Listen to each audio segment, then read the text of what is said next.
everybody. Let's see. We got all this set up right. I'm sorry for those of you who are on YouTube and the confusing streams and all that shit.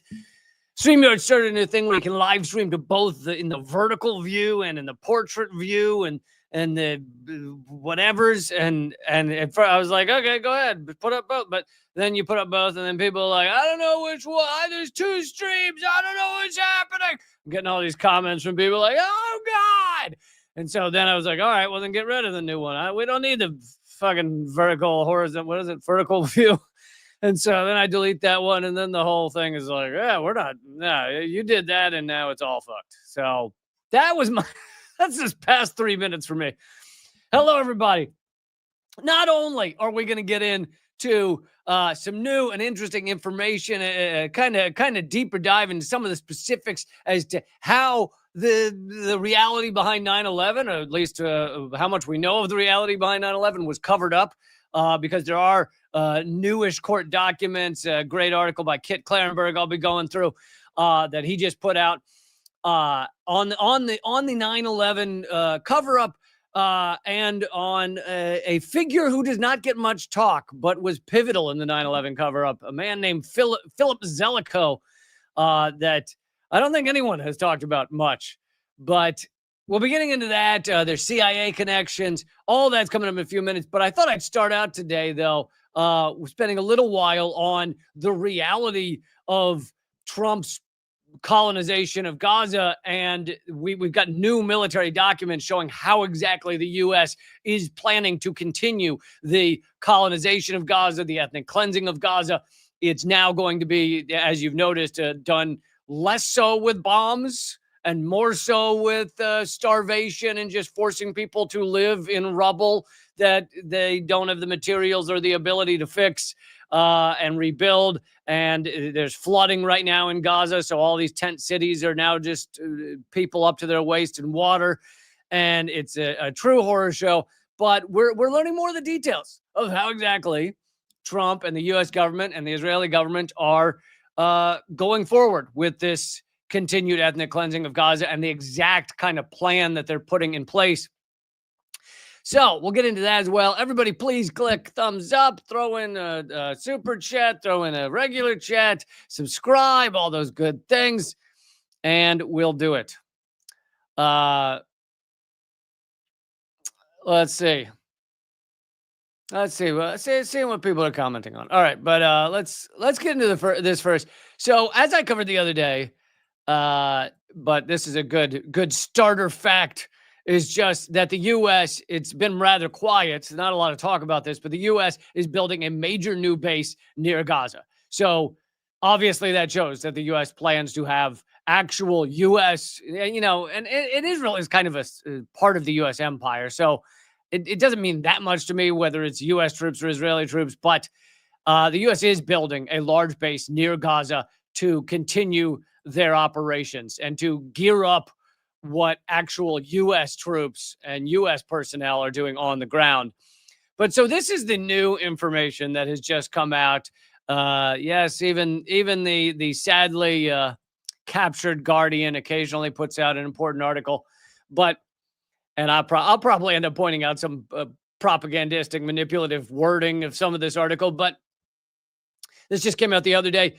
U.S. military is planning to divide Gaza with a green zone secured by international and Israeli troops and a red zone where there will be no reconstruction and Gazans will be left to die. That's basically what they're planning. Now, it is a little hilarious that they're using the term green zone, considering how well the whole green zone in Iraq did. The green zone in Iraq as we were crushing Iraq went just awesome. But anyway, here they have a nifty map of the red and green. The U.S. is planning for a long-term division of Gaza into a green zone, which will be under Israeli and international military control, where reconstruction would start, meaning where it would be allowed, and a red zone to be left in ruins.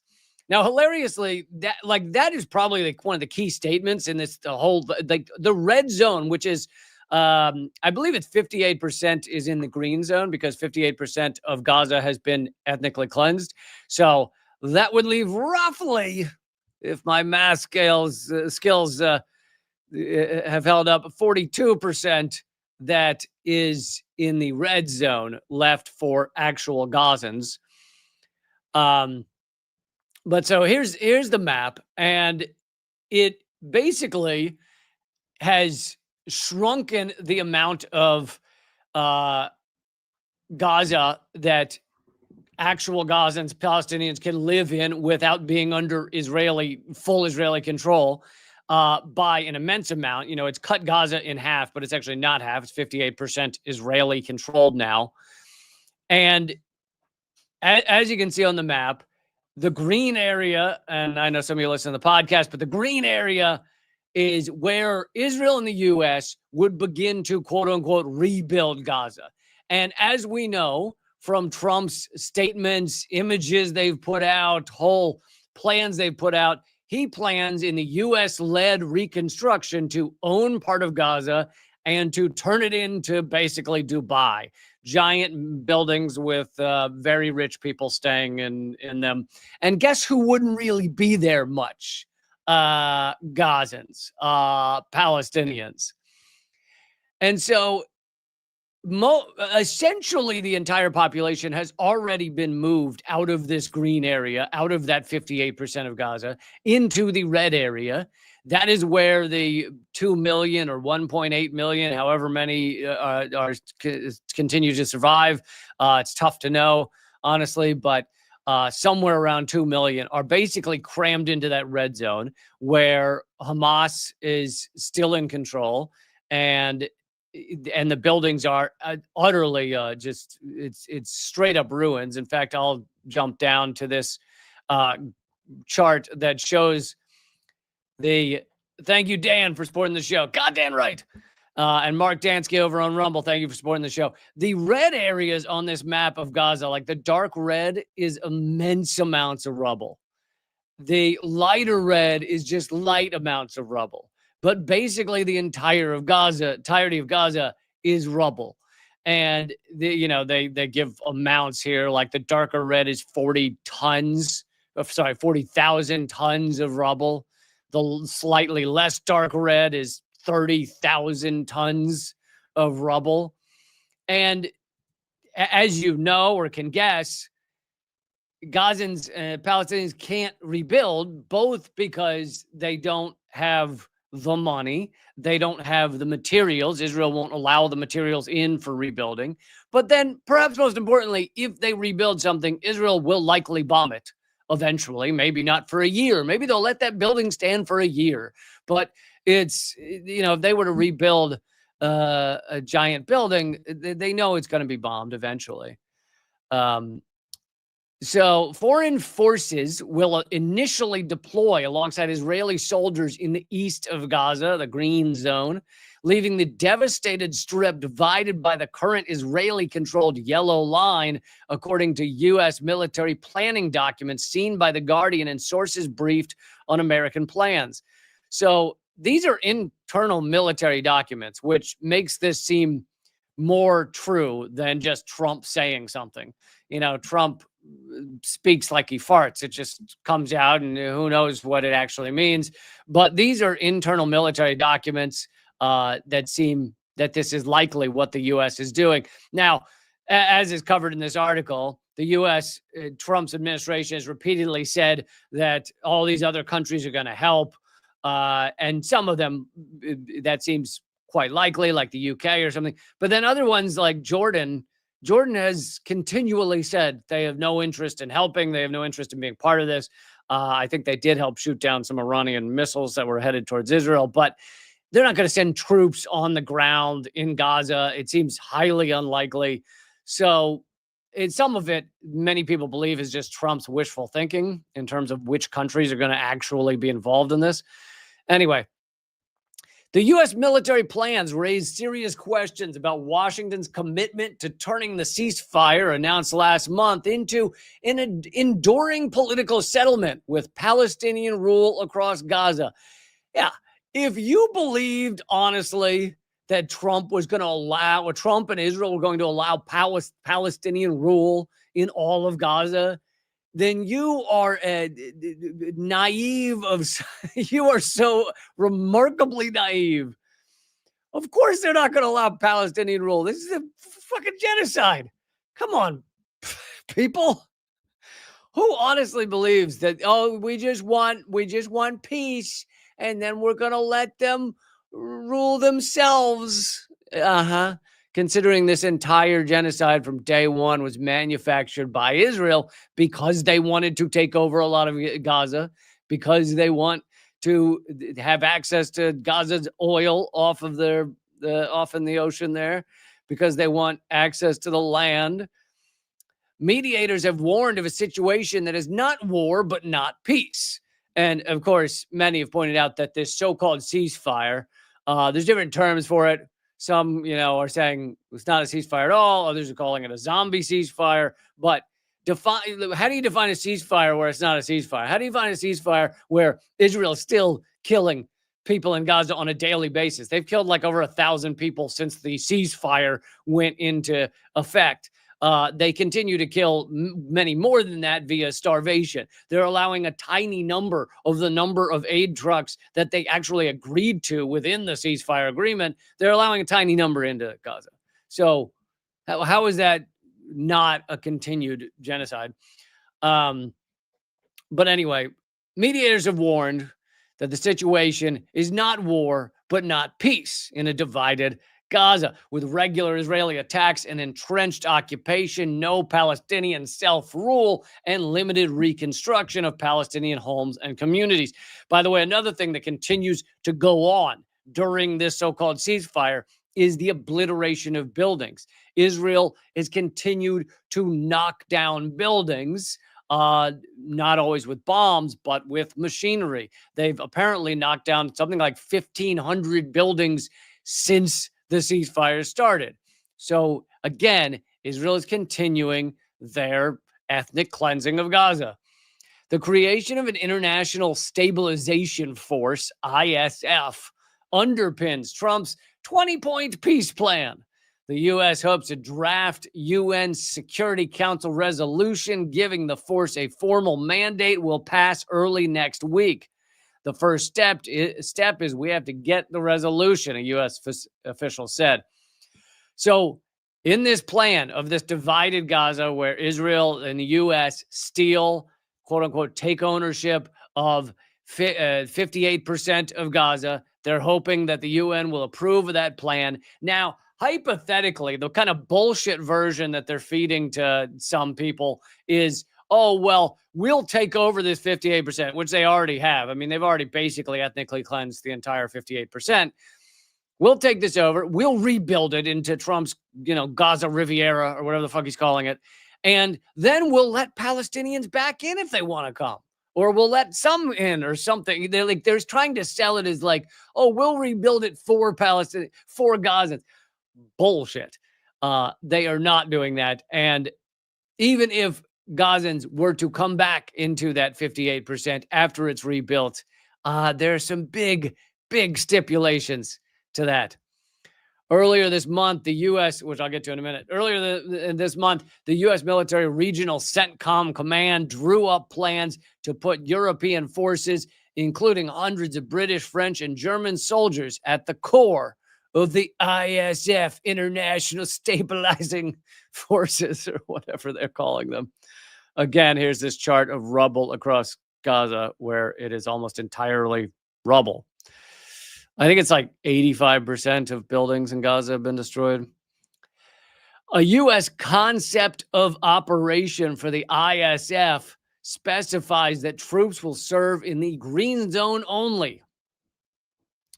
Thank you, Lady Hawk, for gifting a Lee Camp membership. Very cool. Thanks for supporting the show. The U.S. envisages the deployment starting small in a limited area with a few hundred troops, then expanding slowly to a full strength of 20,000 across the area. So there's going to be 20,000 troops made up of many countries across this 58% of Gaza that has been ethnically cleansed. Those troops would not operate on the western side of the yellow line, the red area on the map where Hamas is reasserting control. You're not going to leave the green zone, the U.S. official said. U.S. military planners also see reconstruction inside the green zone as part of a nebulous path to reuniting Gaza by convincing Palestinian civilians to move across the line of Israeli control. Okay, so here's where we get to a key point. They're selling this as, we will rebuild it, we will make it awesome, that 58% that's been ethnically cleansed. We will make it awesome. It's going to be so cool. It's going to be perfect. It's going to be the best. And then we'll invite Gazans to come back into that 58%. Now, here's the thing. First of all, that 58% of Gaza would be completely and fully run and owned by the U.S., Israel, and then have these other national troops walking everywhere. So if you're a Gazan and you've survived this genocide and you then are invited back to this area, you are being invited back to an area that is completely and utterly controlled by Israel. Every step you take, every move you make, not trying to sing a Sting song here, every phone call you make, everything you do is monitored, and literally they've said that that the plan would be to make that 58%, the green zone, an AI smart city. Now, let me ask you, why do you think they would want to make that 58% of Gaza an AI smart city or smart cities? Is it because they just think Gazans are so wonderful that they want to take care of them and give them the best homes that are all smart homes that talk to them, and you can play a Sting song? I'll be watching every time they just yell it into the walls. Walls, play Sting. And it just, is that why? Because they really care about them and they want to give them a smart city, an AI hooked up smart city? Or is it because if they do invite Gazans back into this 58%, they want every fucking inch monitored? Every inch. That's why it would be a smart city. It would be Israeli surveillance amped up to 1,000. By the way, if you have a Samsung phone, apparently there's reports that Israeli spyware is on all Samsung phones. So you might want to look that up. Maybe I'll cover that another day. Anyway, that's the reasoning, of course, behind having an AI smart city across the 58% of Gaza that they've ethnically cleansed. The plan to use, back to The Guardian, the plan to use aid to tempt the Gaza population into an area under Israeli control after 2 years of war, deemed genocidal by a UN commission, has echoes of other disastrous U.S. policies from other conflicts. Around a decade before the Taliban took Kabul, the U.S. claimed it was bringing government in a box to southern Helmand province to win over civilians. The province remained an insurgent struggle. The government in a box didn't work out? No. More than a month into the ceasefire, Israel continues to limit aid shipments into Gaza, including barring basic items such as tent poles. And there's tons of flooding, so even the tents with poles are not holding up. Nearly 1.5 million Palestinians are waiting for emergency shelter items, and hundreds of thousands more are living in tents without access to basic services such as clean water. And the Guardian, despite this one sentence at the beginning of the article, never spends any more time on the fact that the entirety of the red zone, 42% or whatever, of Gaza would be left in ruins. Every Gazan is living in ruins. And even if this plan went forward and they actually did it, they actually rebuilt the green zone and then said, you can come back on in now that we have every inch spied on and monitored and it's all controlled by us. Even if that happened, they'd have years of living in rubble where they're not allowed to rebuild anything. So then there's also the fact, to add to this, that it seems that forcing them to live in rubble for this amount of time in that 42% of remaining Gaza is also part of the ethnic cleansing. They will be offered to voluntarily, quote unquote, perhaps move to other countries. And this is an article from Washington Post back in September of this year. A post-war plan for Gaza circulating within the Trump administration, modeled on Trump's vow to take over the enclave, would turn it into a trusteeship administered by the U.S. for at least 10 years, while it is transformed into a gleaming tourism resort and high-tech manufacturing and technology hub. The 38-page prospectus, seen by the Washington Post, envisions at least a temporary relocation of all of Gaza's more than 2 million population. Yeah, just temporary. You'll be able to come back. Just go to Libya just for a minute. Just see how it feels. Yeah, well, you can come back whenever you want. Of course. Just go and it'll be fine. Either through what it calls voluntary departures to another country or into restricted secure zones inside the enclave during reconstruction.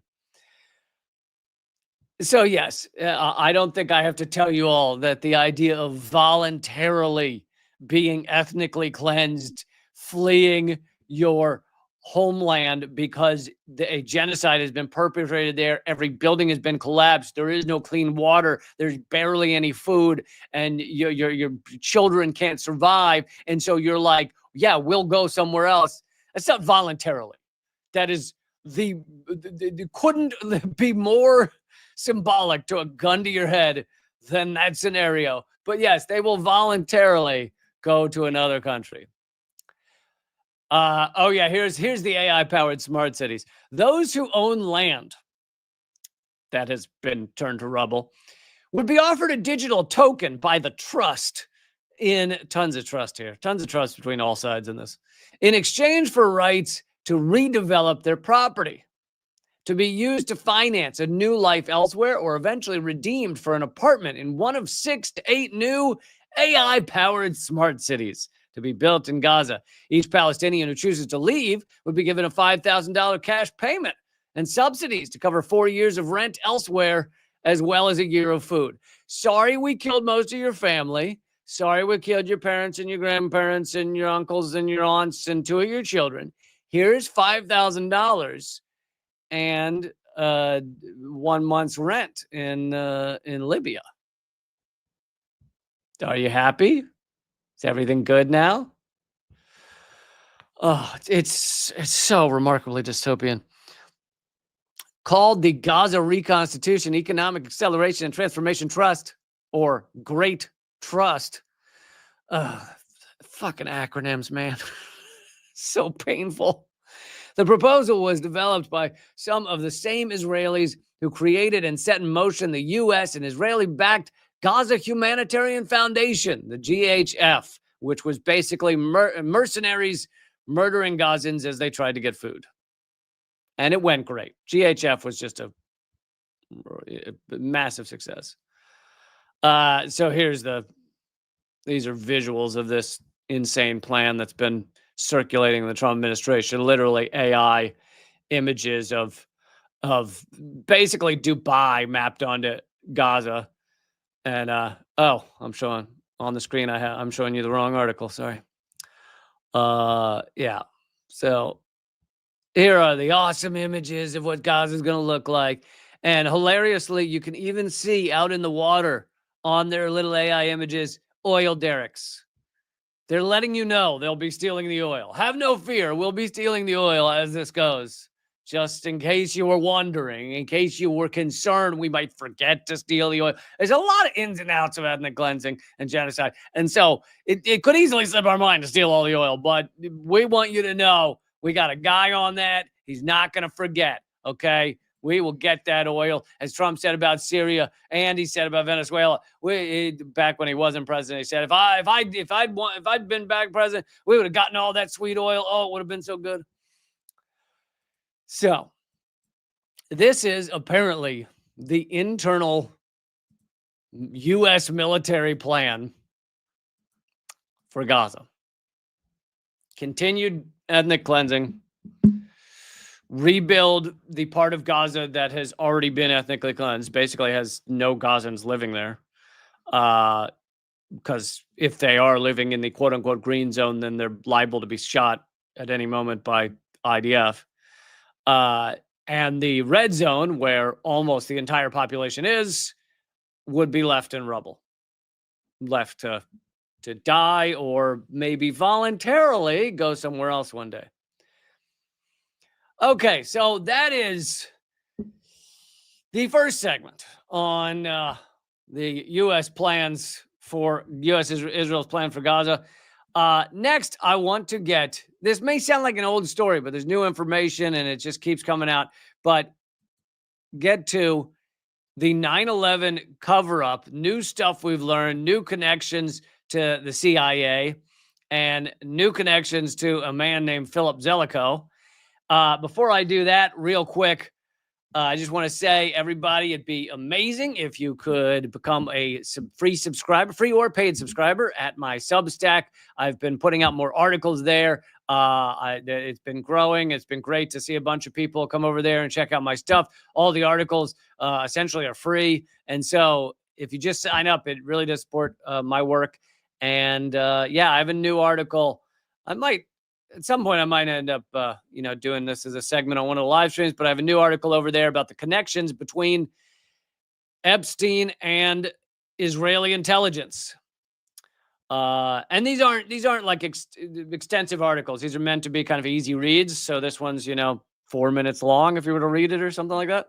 So, and a lot of them, I also do the voiceover. So you can also just click play on the voiceover if you're not into the reading, if you don't like the reading, then you can usually click play on the voiceover and just listen to it. But anyway, this is called Epstein and Israeli Intelligence, New Truths Revealed. And that is over at reallycamp.substack.com. And it really does support the show if you just go subscribe over there, because then I can let you know about my work. I'm also on I'm like 20 something on their rising political writers over on Substack worldwide. So hopefully we can do even better than 20. Yeah, why am I not number one, folks? Why are you not doing that for me? reallycamp.substack.com. Okay, so there's that. There's the fact I'm performing in New York City coming up December 12th at Cobra Club in Brooklyn with John F. O'Donnell and Anders Lee from Redacted Tonight. I hope you will come join me. Come hang out with me. It's not a huge venue. Nice, small club. Should be a really great time. I haven't performed in New York in several years. So the place to get those is, I don't have a thing to put on the screen, but tinyurl.com/Lee Cobra Club. tinyurl.com/Lee Cobra Club. If you also want to support my show, you can also become a member at leecamp.net. That helps a lot as well. You can get a free month at leecamp.net by using promo code leecampfree, all caps. And lastly, before I get to that next segment, Eleanor's Zoom event to support Gaza. Every dollar goes to support Gaza and Gazans. And so you really can't lose by supporting this event. It is at artkillingapathy.simpletix, that's TIX.com. And it is Professor Ather Zia and Mohammed Bamia. It's going to be a very cool conversation about a no-state solution towards decolonized futures from Palestine to Kashmir. And Eleanor Goldfield will be moderating. And I think you can. It's 7 p.m. Sorry, I should have missed it. It's 7 p.m. Eastern tomorrow, Tuesday. So grab your ticket for $10. And again, you can't, even if you're not sure if you can make it, you'll be donating that $10 to Gazans. So really can't lose by helping out that event. That's artkillingapathy.simpletix.com. Okay, let's get to it. So this has just come out from Kit Clarenberg, Kit Clarenberg, always doing great work. One of the best investigative journalists out there's. Out there's. One of the best. One of the best investigative journalists out there's. Every once in a while, my trailer park inside me comes out. I never did grow up in a trailer park, but it's still there. I think when you're Southern, if you grow up in the South, we all got a little trailer park in us. Court filing exposes 9/11 cover-up. The April 2023 release of a bombshell court filing by the Office of Military Commissions, which concluded at least 2 of the alleged hijackers were CIA assets, having been recruited via a liaison relationship with Saudi intelligence. The same document offers illuminating insight into how the 9/11 Commission buried this, among other inconvenient truths. Central to the cover-up was Commission Chief Philip Zelikow. Now, I've got a tangential, weird connection to Philip Zelikow. I was at UVA. I went to University of Virginia for my college degree, University of Virginia, and my college girlfriend, the last year I was there, was like the Philip Zelikow's star student. He was a professor in like the political, socio-political, whatever classes, whatever department. And so he's a professor as well as doing this work in the U.S. government. And my college girlfriend was like, she was enthralled by him, and she was like his prime student. So I heard a lot about Philip Zelikow, but then it had nothing to do with the U.S. government. It was just, what this amazing professor, And anyway, turns out at almost that same time, because 9/11 happened while I was in college that year, the year I was dating this girl, my senior year at University of Virginia. And so, like, 9/11's happening. Philip Zelikow, little did I know, is involved in the cover-up and was also a professor at University of Virginia. Oh, I failed to say, maybe I didn't want to say, I failed to say that part of the other reason I felt I should do this segment about the 9/11 cover-up was the other day on the last live stream, Friday, I threw out, I think it was one sentence, and I hate getting things wrong, but I threw out one sentence where I was talking about Larry Summers. New emails have come out showing just how close he was with Jeffrey Epstein. Larry Summers was Barack Obama's Secretary of Treasury and et cetera, head of Harvard for a while. Anyway, and so we were talking about that. That was really the story. All of that's correct. But I threw in one sentence where I said he was also pivotal in the 9/11 cover-up. I was weirdly, brain fart, confusing Larry Summers with Philip Zelikow. So I also wanted to bring you this segment to say, I got that wrong, and here's the truth. But it was just one sentence. It's not like I did a whole segment on it. And I apologize for having a sentence wrong. I'm not sure why I made that mistake. But anyway. So central to the cover-up was Commission Chief Philip Zelikow.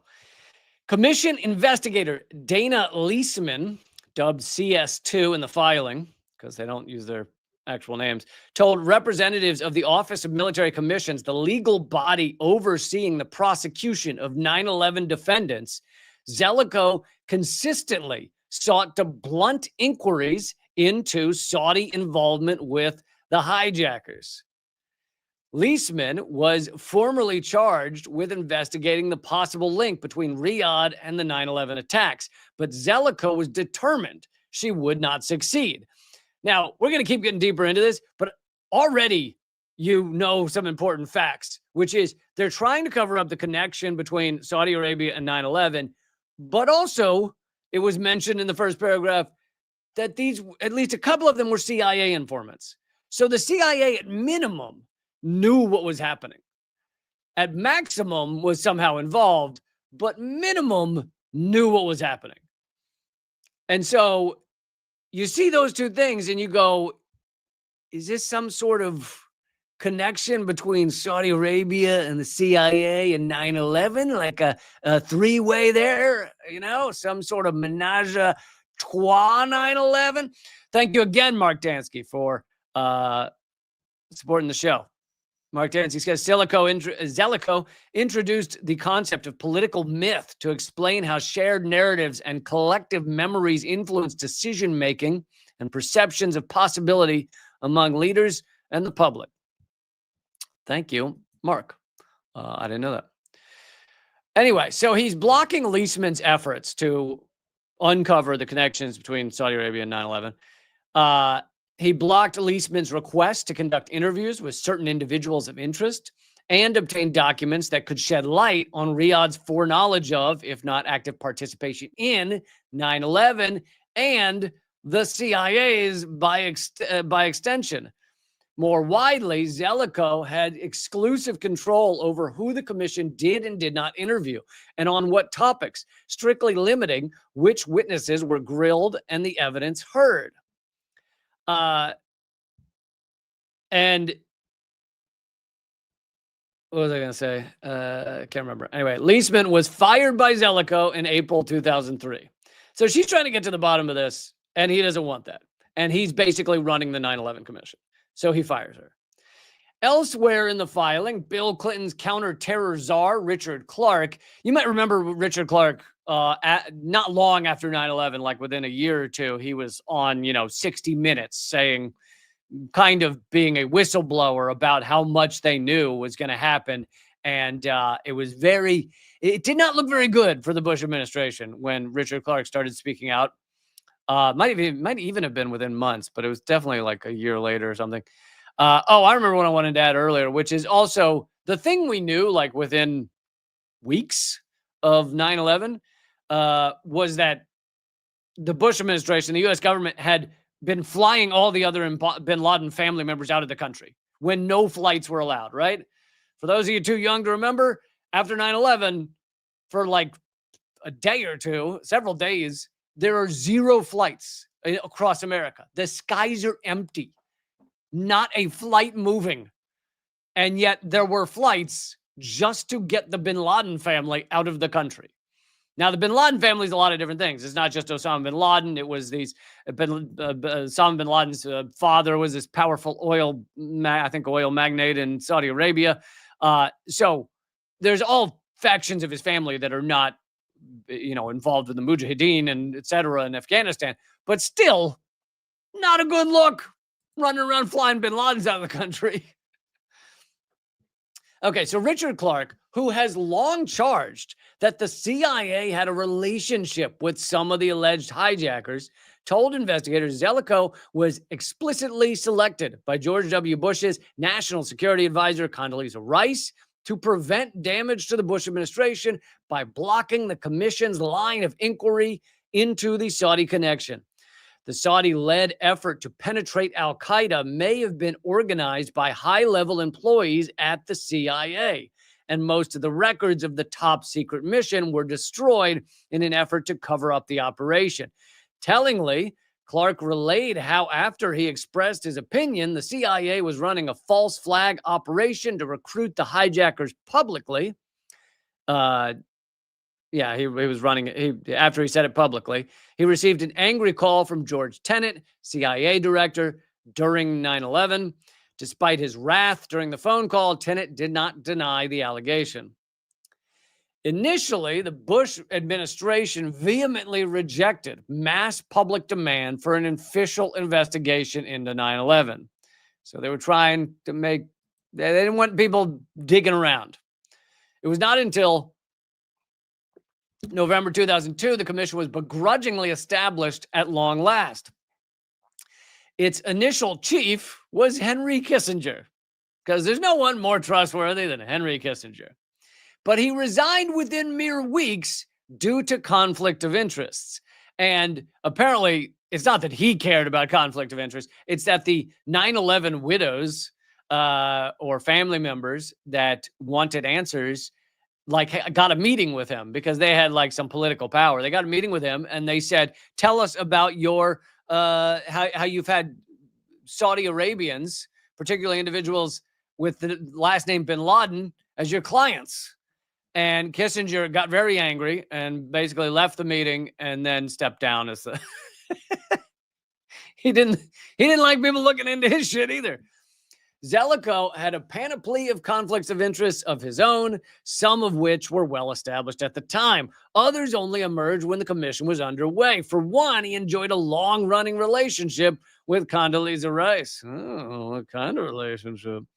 A secret report produced by Clark's team in January 2000 concluded U.S. intelligence was ill-equipped to respond to a major, ever-growing domestic terror threat. So the thing I remember Clark kept revealing or talking about was that he had been raising the red flag for a while, saying there's going to be an attack. We don't have the ability to stop it. We don't have our departments aren't even talking. CIA doesn't talk with FBI, et cetera, et cetera.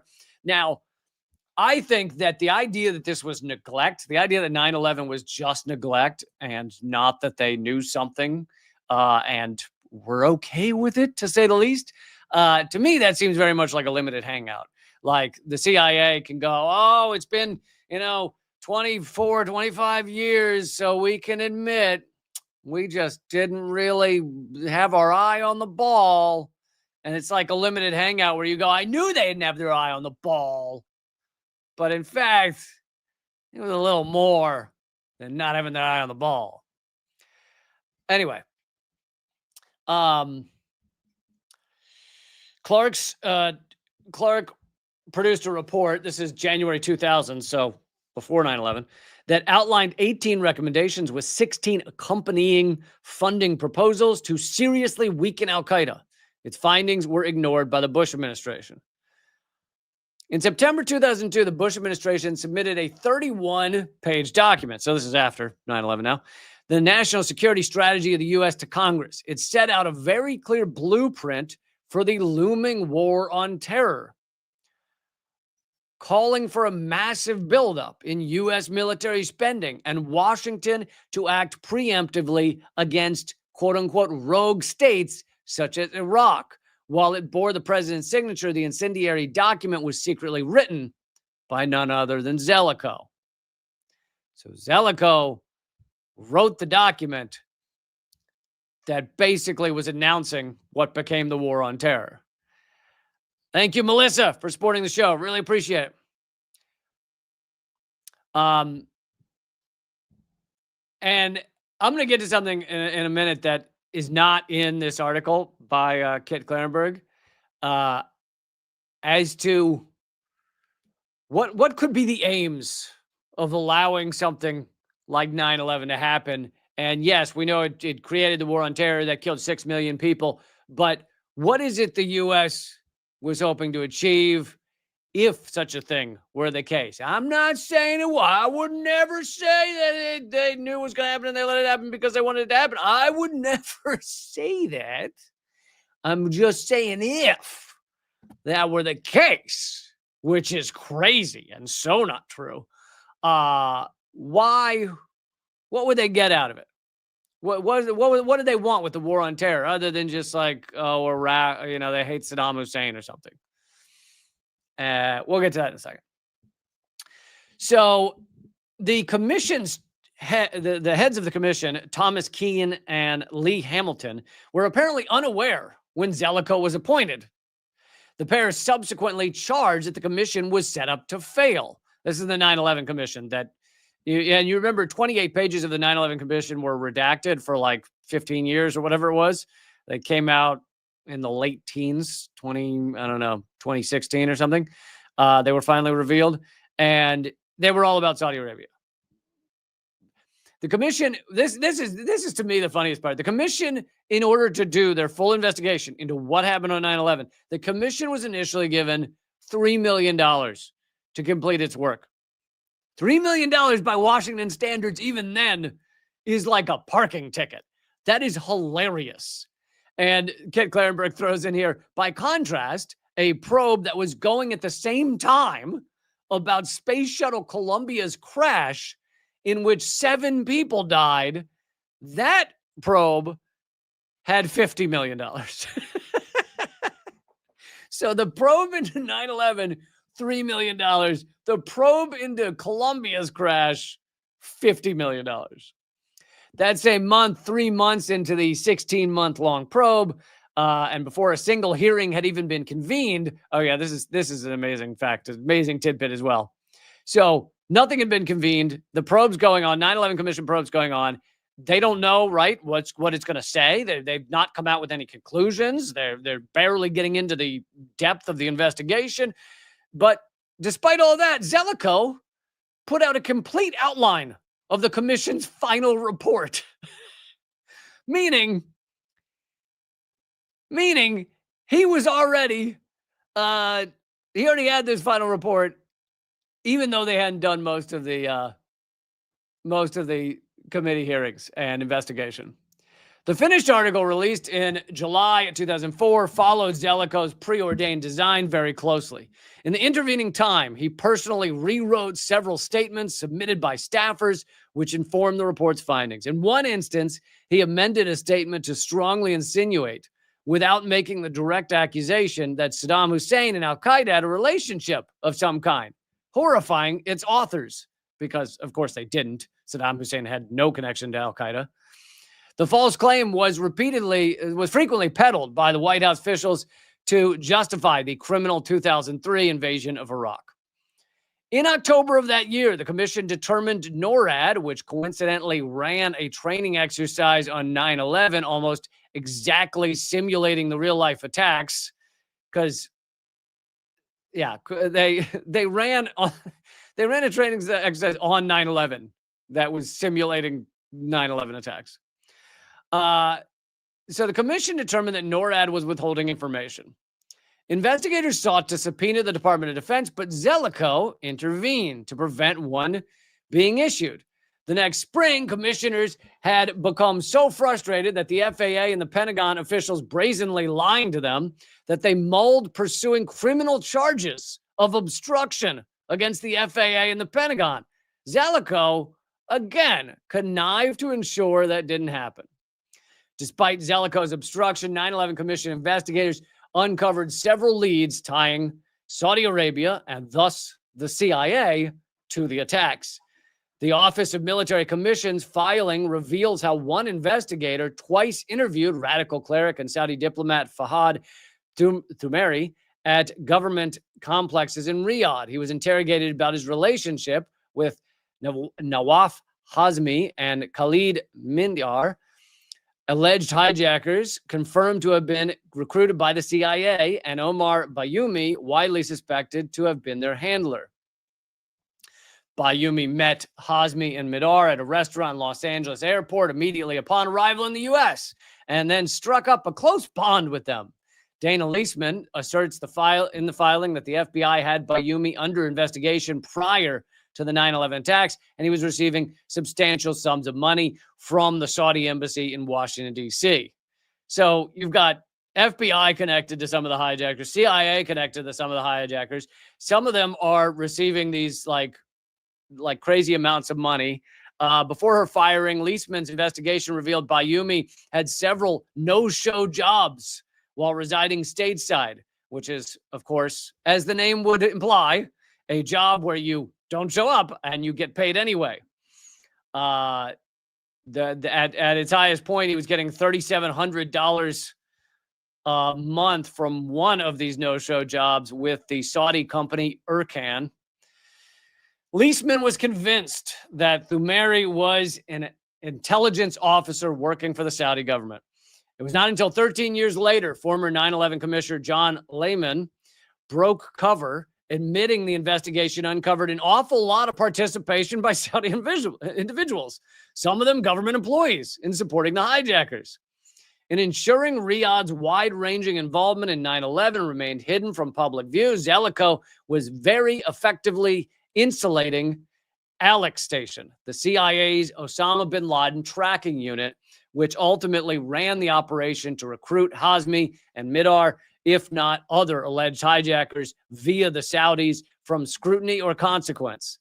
Concurrently, members of the unit were assisting in Zelikow's cover-up, having been promoted since the attacks to oversee CIA's post-9/11 torture program. A lot of connections here between CIA, Saudi Arabia, and 9/11. And I'm going to give you one final connection here in a second that is not in this article, nor is it in anything I've seen on this, nor is it in Tucker Carlson's analysis. I don't know. No one seems to really want to touch it, but or most people don't want to. This fraudulent narrative endures today. I mean, the fake one we get from the mainstream media, they're talking, Kit Clarenberg's talking about. It endures today, unquestioned by news outlets and much of the public. Universal mainstream omerta on the court filings' explosive contents amply indicates the 9/11 cover-up remains in place, with the media active conspirators. Since the commission report's release, Zelikow has largely faded into obscurity. The many public controversies about his role as executive director forgotten. In November 1998, Zelikow co-authored an article so this is several years before 9/11, right? For the Council on Foreign Relations, Journal Foreign Affairs. In it, he predicted a devastating terror attack in the U.S. in the near future, such as the World Trade Center's destruction. And he says, quote, such an act of catastrophic terrorism would be a watershed event in American history. Like Pearl Harbor, this event would divide our past and future into a before and after. That was Zelikow writing 3 years before 9/11. It's fucking creepy, man. But here's the little aspect of it that even in the people that are willing to cover this, you don't seem to hear this. And, I know I sound like a broken record, but sometimes there's a reason for it. What is it the U.S. got out of 9/11? Well, let's, for sake of argument, for a moment, pretend that the U.S. government had no idea 9/11 was going to happen, and then it happened. They still got stuff out of it, right? That's shock doctrine. Shock doctrine is you wait around for shit to go down, and then you use it. And so, what did they get out of it? Whether they knew about it or didn't know about it, or had a part in it or didn't have a part in it. And what they got out of it, we know from Wesley Clark about the 7 countries in 5 years. We have invaded or destroyed or attempted to destroy all 7 of those. The only one that remains strong is Iran. And all of that, all those dots connect very well to the defense of the petrodollar, to the defense of the American currency, which, if the petrodollar stopped and the U.S. dollar was no longer the reserve currency of the world, then our $37 trillion debt would mean that the U.S. would come crashing down quickly. The U.S. dollar would be meaningless overnight if those two things stop, petrodollar and reserve currency. We are just about the only country that can print as many dollars as we want, and they don't lose much value. And so, as I've said many times with Venezuela, just apply that same logic to these other countries, to Iraq, Iran. We haven't succeeded in Iran, but the aim is the same. Syria, Libya, and there are others, but those are maybe the biggest ones.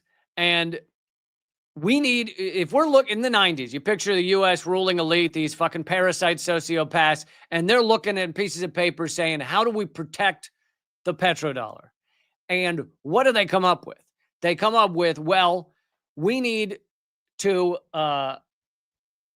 make sure that these countries with a lot of oil don't drop the U.S. dollar or don't pump oil. Those are the two options. And in order to do that, you can try and make deals with them, right? We tried to make deals with, we made deals with Gaddafi for a little while. We made deals with Saddam Hussein for a little while.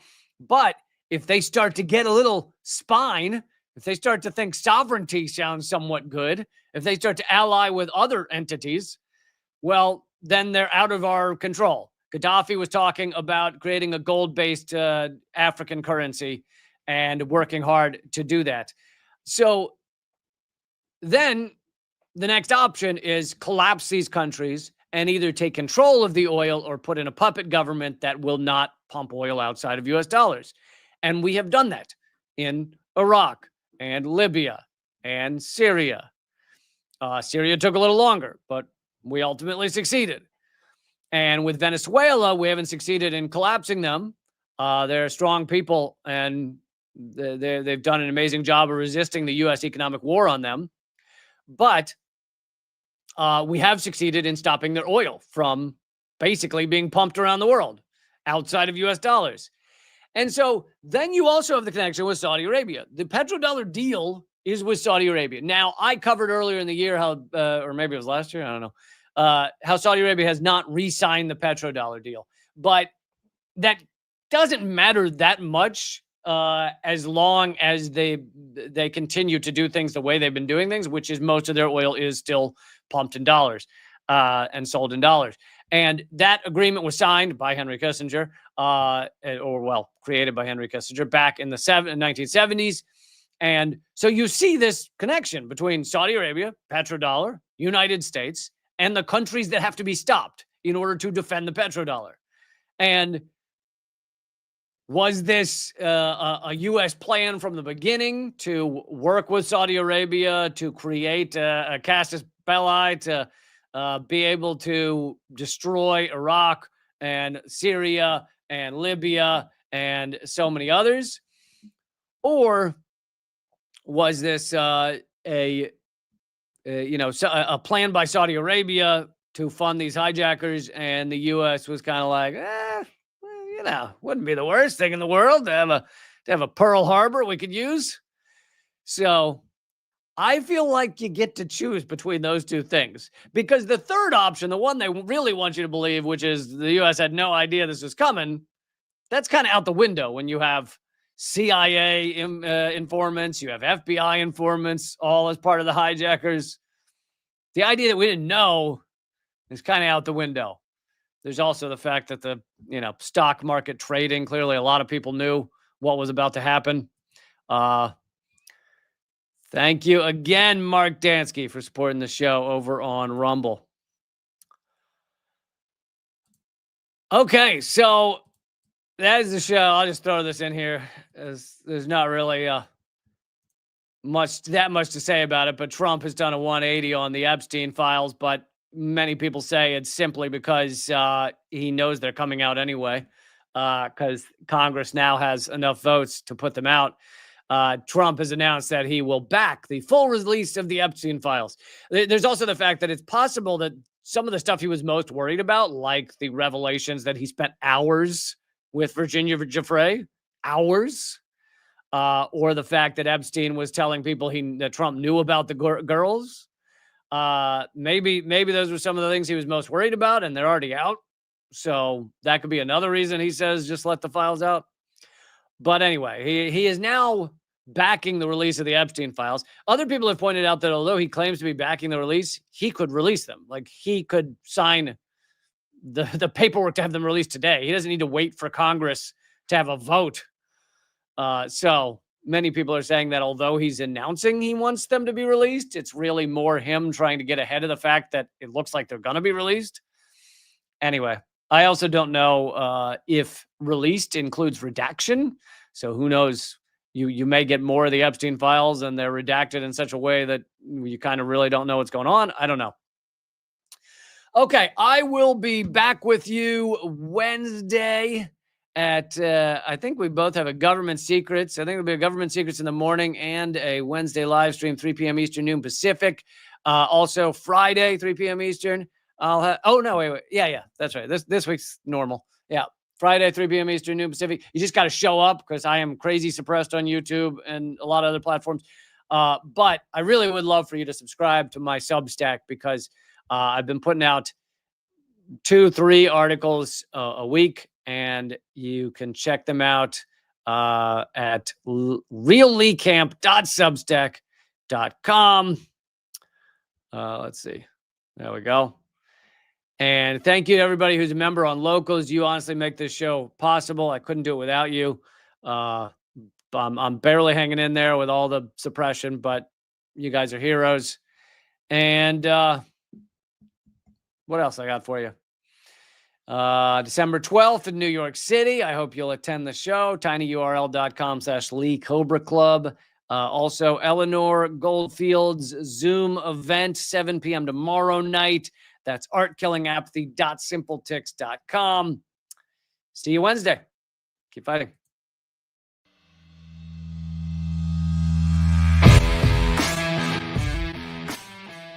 Well, brother, I salute you, though, man. You're one of the few that bring together this tremendous artistic talent and still be in such deep solidarity with oppressed people. It's an honor to be here because I'll tell you, Lee, you have one of the funniest shows on television, bar none. It's an enormous pleasure to be here. While I was waiting, I was leafing through your wonderful book. The same to you. I love your show. Be happy to come back anytime. Lee, this is one of the great honors of my long career, just to be in the same earth with you. I'm sure. We're just so blinded. We have so many blinders on because our society doesn't want us to know things. And so it takes shows like your show, and it is clearly designed to eradicate. Hey, good to see you. Hey, Jill, how are you? Julian, thanks for joining me. Honor to have you, brother. Consumerism is a theory that people should behave this way to help each other. It's not. Mr. George Galloway, thank you so much for joining me in these dark times. Always a pleasure, my friend. Thank you so much, Lee, for having me on. Keep fighting. Ha.